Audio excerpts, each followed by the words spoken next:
This is Optimal Startup Daily, episode 484, How to Recruit a Small Army by Chris Guillebeau of chrisguillebeau.com. And I am Dan. I am your host and narrator here. I'm here with you each and every day, reading to you from some of the best blogs on entrepreneurship that we can find. And with that, we're going to get right to today's post from Chris as we optimize your life. How to Recruit a Small Army by Chris Guillebeau of chrisguillebeau.com. If you want to take over the world, or at least change it in a positive way, you're going to need an army to back you up. Your army does not need to be large, nor does it need to consist of full-time troops. Some of the best armies are purposely lean on bodies, but never on overall commitment to the cause. You might think that armies are best suited to achieving the goals of a group, but don't be misled. Even highly individualistic goals, like starting a business or visiting every country in the world, will benefit greatly from the support of a small army. Characteristics of the average small army. Be careful. Armies can desert, or even worse, mutiny. Proper care of your small army is required. To begin with, you need to recognize the following features of armies, which are fairly common across different disciplines. Armies are loyal as long as they are inspired. Stop providing inspiration, and the army will stop paying attention. Armies like to be paid. You don't have to pay them in money. Instead, pay them in attention, recognition, goodwill, and other intangible benefits. Armies enjoy responsibility and specialization. They like to be given authority over a project, and they like to be accountable for it. Armies like specific field assignments. A lot of leaders abdicate to their armies, saying, "Just go and do it somehow," instead of delegate. This wears the army down. Most conscripts want parameters, mission briefings, and field intelligence. They want to know someone is checking up on them and looking out for them. Recruitment strategy. So, you want to take over the world, or you want to do something else that requires some help. How do you recruit an army? 1. Look around you.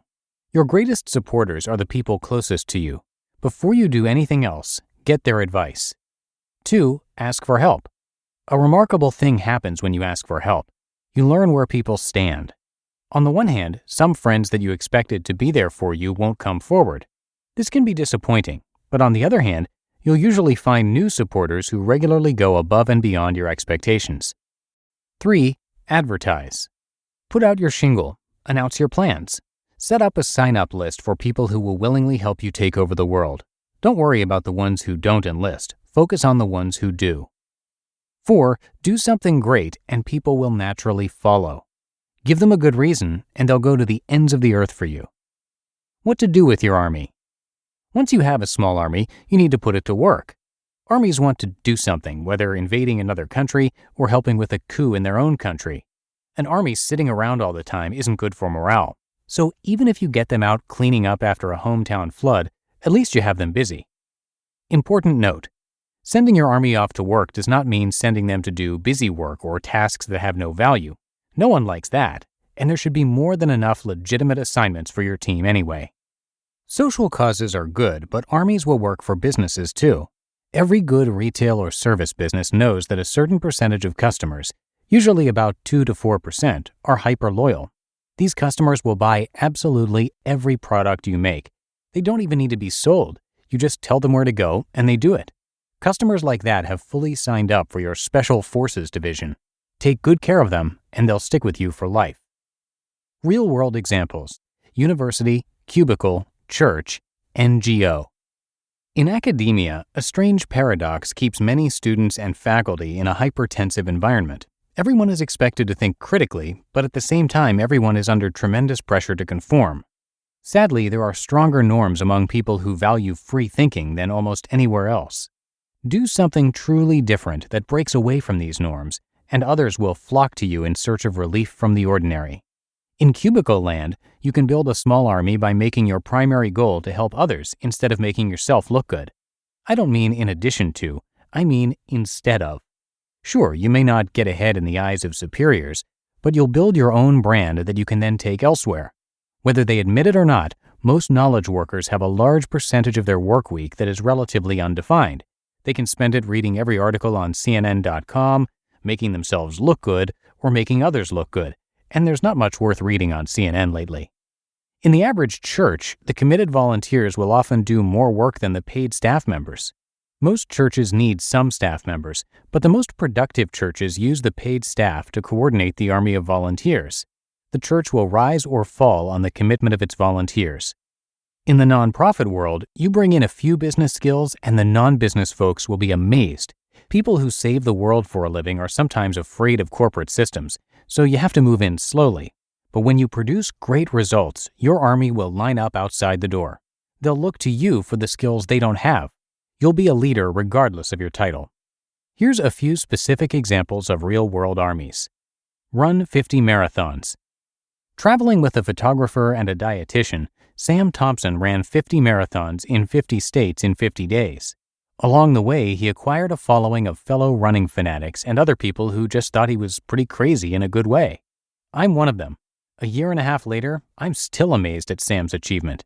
I ran one marathon in one state in one day a while back and thought that was good enough for me. And then I did it again a year later. But 2 in 1 in 365 isn't nearly as cool as 50 in 50 in 50. Start a social movement for video games. These guys live across the water from me in Bellevue, Washington. They write a tri-weekly comic strip filled with inside jokes that is read by millions of people. A few years ago, they started putting on video game conventions for a few thousand of their closest friends, and going from online comic strip to massive convention wasn't easy. They needed an army, and they found one in their massively loyal, but not always well-balanced, fans. Last year, they moved out of the Bellevue Conference Center, which was already huge, into the enormous Washington State Visitors and Convention Center in downtown Seattle. Their work isn't for everyone, but they know that. Their work is for their own small, or perhaps not so small now, army. Charity Without Borders. After coming to Africa and seeing how much different life was in Cotonou compared to New York City, my friend Scott Harrison decided to bring clean water to everyone in the world. He's doing it here, and he already has 13,000 volunteers helping him so far. Zen Habits. Leo Babauta over at Zen Habits has recruited a massively effective small army in just a year. His army religiously reads his articles, submits his posts to social networking sites, and helped him turn pro recently. Leo is a full-time writer now thanks to the army he's built up by providing great value over time. People want to believe in something, so give it to them. Give them a vision and a task. Give them a reason why you, or your business, or your cause is different. Think about your greatest goals in life. What kind of army do you need? Figure it out and start recruiting. You just listened to the post titled, How to Recruit a Small Army by Chris Guillebeau of chrisguillebeau.com. 2022 is the year you're going to make the leap and turn your passion into profit, but you need the right team to make it happen. Indeed makes it easy to hire and build a team with the right skills to make your dreams a reality. Instead of spending hours on multiple job sites hoping to find candidates with the right skills, you need one powerful hiring partner that can help do it all. Indeed is the only job site where you're guaranteed to find quality applications that meet your must-have requirements, or else you don't pay. I love that Indeed makes hiring all in one place so easy.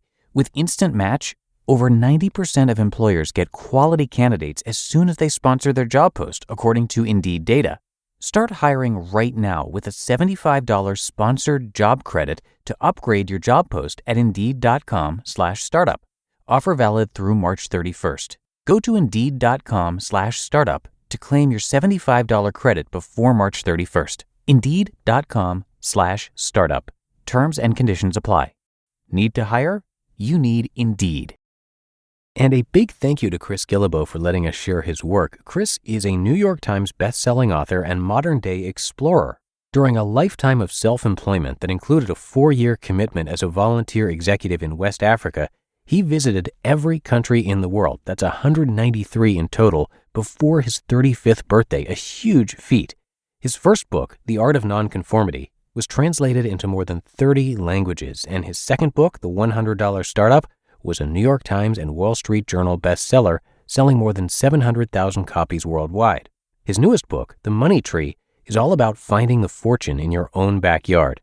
Now, Chris has a podcast as well. You can check out his daily show, Side Hustle School, which is downloaded more than 2 million times a month. So come by chrisguillebeau.com for that and a lot more. But I think that's going to do it for today. I thank you so much for being a listener and subscriber to the show. That is, of course, how we can keep this podcast and the other podcasts in our network going for you. So have a great rest of your day and hope to see you back here tomorrow, where your optimal life awaits.